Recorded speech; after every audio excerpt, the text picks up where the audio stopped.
So, balak mo bang umattend sa All-Star Games 2026? If yes, di wow, joke lang.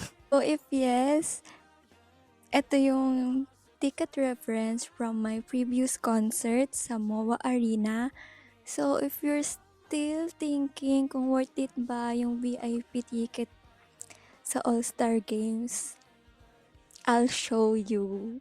Yes. Hi, this is Gia, your Fangirl tour guide, and nagpo-post ako about sa mga ang ano, ng posting fangirl guides for first-timers at sa mga hindi first time but still don't have ideas kung anong mangyayari sa ticket sellings, and basically all fangirls information you need to know. So, yes! So, this is from Reverie in Manila, and 201 yung ticket ko here.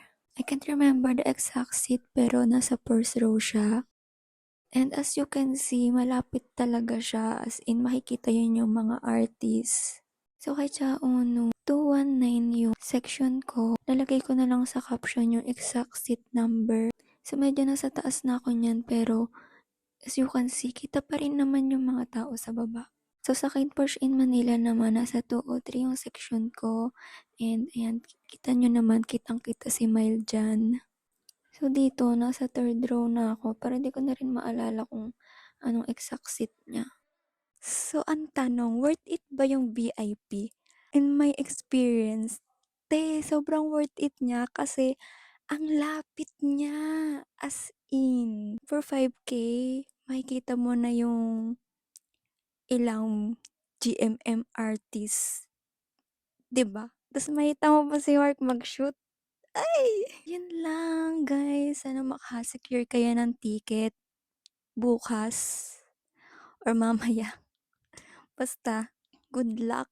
Sana sumakses kayo sa pagsisecure tomorrow, and the tickets is available on SM Tickets Online and SM Tickets sa SM. Sa SM? Saan? Alangan sa Robinson.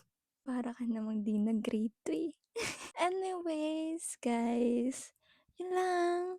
Sana nakatulong ako sa pagde-decide kung anong ticket yung bibilhin nyo. Mami!